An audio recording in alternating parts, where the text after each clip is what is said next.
Are you looking to start a career as a network engineer? Want to ensure that you are the strongest entry-level candidate? Well, with companies now using skill-based hiring, certifications are not going to do it alone. In this episode, I'll explain how to build the skills required to ace the technical interview and land that job. If you want to stand above the other candidates, keep listening. Do you want a career in cybersecurity? Are you unsure how to start? Curious what it means to be a cybersecurity professional? This is the Cyber Job Hacks Podcast with Dr. Jeff Colburn. He's a 30-year industry professional and the founder of Team Caveo, a company that specializes in helping people launch cyber careers. Join us on this podcast as we explore what it means to be a cybersecurity professional and how to get started. Welcome to the show.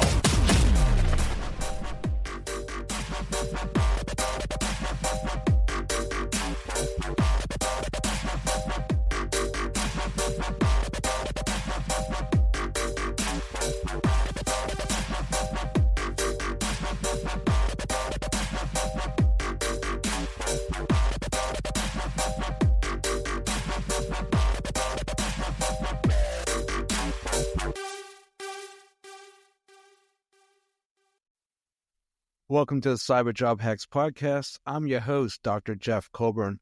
Well, this season, I've been addressing questions that have been coming in. First episode, I talked about the career trends for 2025. Last episode, I talked about how to create a study plan using the exam blueprint. Well, in this episode, I want to talk about how to create that entry-level portfolio that will get you hired without any job experience. As mentioned before, industry certifications have value for those without job experience. They accomplish a couple things. First, they validate your knowledge. Hiring managers are going to see the certification on your resume, and they're going to know that you have that knowledge and skill set associated with that certification. Like for the CCIE, they know that you're going to have a basic understanding of routing and switching. That's the first thing that it does. The other thing that certification does is it helps your resume get discovered by recruiters. Now, recruiters are scanning thousands of resumes, and they use keywords. So you're going to want keywords that are going to get captured by these recruiters' software that's going to get you added to the short pile. And, of course, they're going to be scanning on things like CCNA and Security Plus, right? These are well-known certifications in the industry.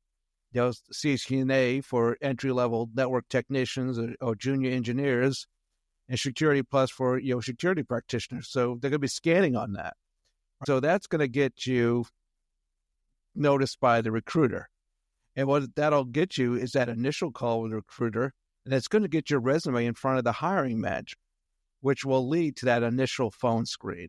So the more common approach I see is that as a two-part technical interview. There's an initial phone screen, and this is often either conducted by the hiring manager or by one of their engineers, and they're going to ask you basic questions. It's going to be either over a phone or now more and more often it's using Zoom or some other platform.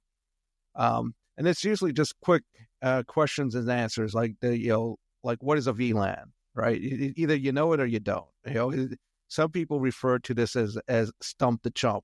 They just ask you basic questions, and either you have the answer or you don't. They don't normally go deep. So this is just screening people. They kind of want to shorten the pool of candidates before they do that more in-depth technical interview where they normally bring in more engineers for that interview process. And sometimes that's in person, or again, it's through Zoom.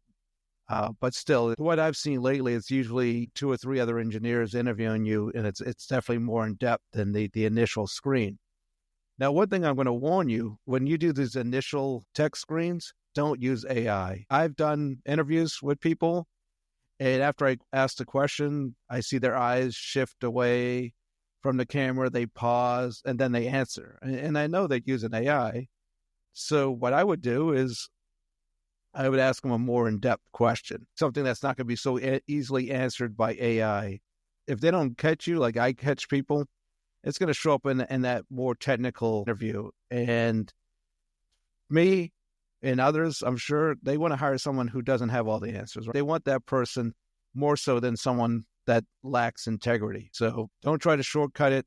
Just know your stuff. If you know your stuff, then you don't need to know AI. And if you don't know the answer, you don't have to score 100.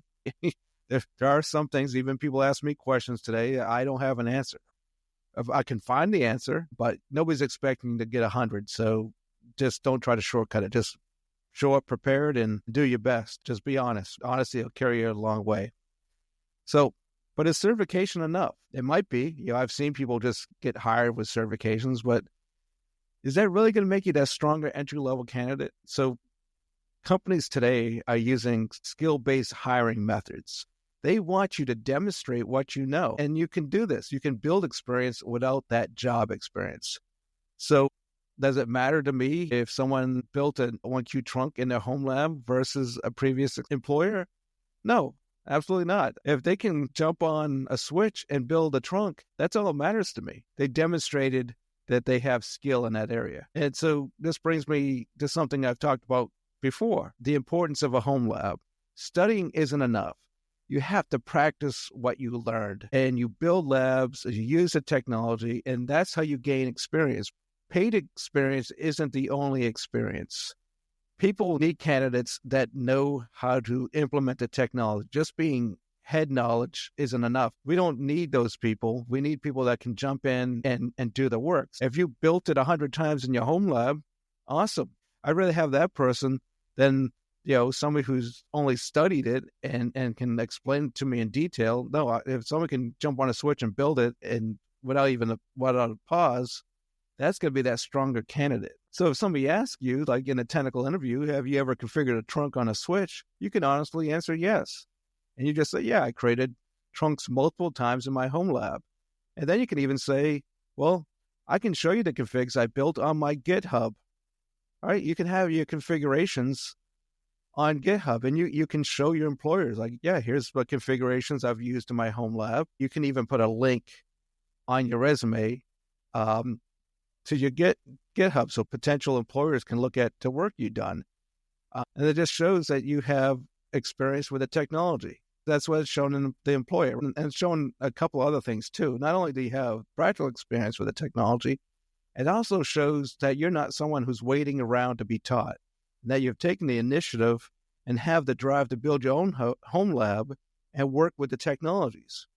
And if you're entry level, it doesn't have to be complicated. You don't have to have this big sophisticated lab with a dozen routers doing complicated routing. And no, it could just be simple labs, maybe 4 switches connected together with a routing protocol running between them. That's showing. It's like, hey, you can build a switch, basic switching. You got the router up and running, got the routing protocol working between the routers. Hey, that's all they need to see. And if you're doing the multi-track approach I talked about previously, and they're doing automation, you might have some simple Python scripts to show them as well. So one thing you'd be able to do is show them, like if they say, hey, sit down and build me a switch, you could show them, but you can even show them your previous work. Sometimes they're just going to have you whiteboard how you would do something. Well, you can even show, hey, look here on my GitHub, these are the configs I've been building. And you think about it, when it comes down to a handful of entry-level candidates, who's going to stand out? The one who's actually configured the technology in a home lab, or the one who just has book knowledge? Well, it's going to be the one who knows how to configure the technology, because that's what the position calls for. They're not calling for somebody to come in and share theory. They want somebody that can actually come in and do the work. So that's why my students in my Network Foundation course, they spend 75% of their time doing labs. By the time they finish the course, building routing and switching has to be second nature. They don't have to look up the commands. They just know how to build it, right? I can just hand them a basic physical and logical diagram, and they can build a network, right? No instructions. All the information that they need is on the diagrams. Look at the diagrams, and then jump on the switch, jump on the router, configure the environment without any actual steps telling them what to do. It's just ingrained. They've done it over and over and over in the class, so they know how to do it.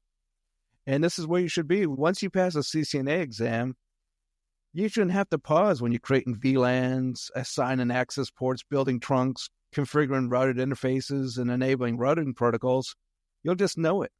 And that's going to make you that stronger entry-level candidates. You're definitely going to stand out from a lot of the other candidates that you're competing with for the position. So there's no reason not to have that experience, that home lab experience, because it's gonna make you that much more stronger as a candidate. Just kind of wrapping things up. Don't wait to get hired to build experience. There's so many resources available to start now. So build the home lab. So in season 1, episode 14, I shared how to build an inexpensive home lab. All you needed was the computer hardware. All the software is free, right? Or if you don't even want to do that, there's so many hosted lab environments that you can use. Some are free. Some you pay a pretty low, I think like maybe $100 for the year, maybe $200 for the year. Just think about when I started, when I got my CCIE over 20 years ago, I spent nearly $10,000 on a physical equipment. There was no virtual labs back then. I had to build a stack of hardware in my office. All right, so now less than $1,000, you could buy a computer with a fair amount of RAM and just run it at home on a mini computer. But then you need good labs. And so that might sound a little confusing. I say you need a lab, and then you need good labs. Well, the lab is the platform you configure. That's going to be those switches and things like that. And then the labs, those are the instructions to build a network. So when you're practicing building, trunks, or you're building routing, creating VLANs, that's all contained in something what we call labs, right? These are the written instructions. So you need good labs. You need a lab, and then you need good labs to practice in your lab. So if you need good labs or you need help getting your lab set up, you can always reach out to me, right? Schedule time. You go into the show notes, you'll see a link to schedule time with me, and I can help you get started. I can help you, get good labs. I've been creating labs for years that help my students demonstrate their proficiency in basic routing and switching. So once they pass their CCNA, they know basic routing and switching cold. They can jump on a box and configure it, no problem. So while you're studying for your CCNA, make sure you're spending a good amount of time in the lab. I can't emphasize that enough. It's critical. Just knowing the technology, like what it is, isn't enough. You got to actually be able to implement it, get on the box and build this stuff out. And that's the fun part. Like just reading about it, that's no fun. You want to practice with this stuff. You want that sense of accomplishment when you got routing coming up between two routers and they're exchanging routes. Like this, there's no better feeling. I see it in my students' faces when they successfully complete a lab, right? Just how happy they are because as they're learning, they're making mistakes, trying to find out why it's not working. But then once they solve it themselves and they get everything up and running, it's a huge sense of accomplishment. And that just reinforces that, hey, I am learning this stuff, because that's so important for somebody who started out with no IT experience. Completing these labs successfully is just demonstrating the progress you're making in your learning path, that, hey, I went from not knowing anything. And then by the time I finish and I'm ready for my CCNA certification exam, I can jump on a router, I can jump on a switch, I can configure it, I can get the VLANs created, I can get the trunks built, I can get the routing, and between my host, I can send traffic successfully. And that's where you want to be. It's not about just having a certification listing on your resume or the little certificate on your wall. Who cares? It's all about the journey. If you want to be in this, you want to be enjoying learning the technology, implementing the technology. That's what makes it fun. Just studying it, I can't see how that's fun. You have to study, you got to know the fundamentals, but putting it in practice, that's critical. And that's what makes this role exciting and fun to do. It's a great career field if this is the kind of work you enjoy doing, but the fun part is putting it into practice, not just studying it. So I hope you found this useful. Until next time, have a great week. Thank you for listening to the Cyber Job Hacks Podcast. We hope you enjoyed today's episode. If so, please share with a friend who may be interested in becoming a cyber professional. Also, please leave a review on Apple Podcast. Your feedback is greatly appreciated, as it will shape our future episodes. Meet us here every Monday as we discuss the cyber job market and how to launch your career. Until next time, have a great week.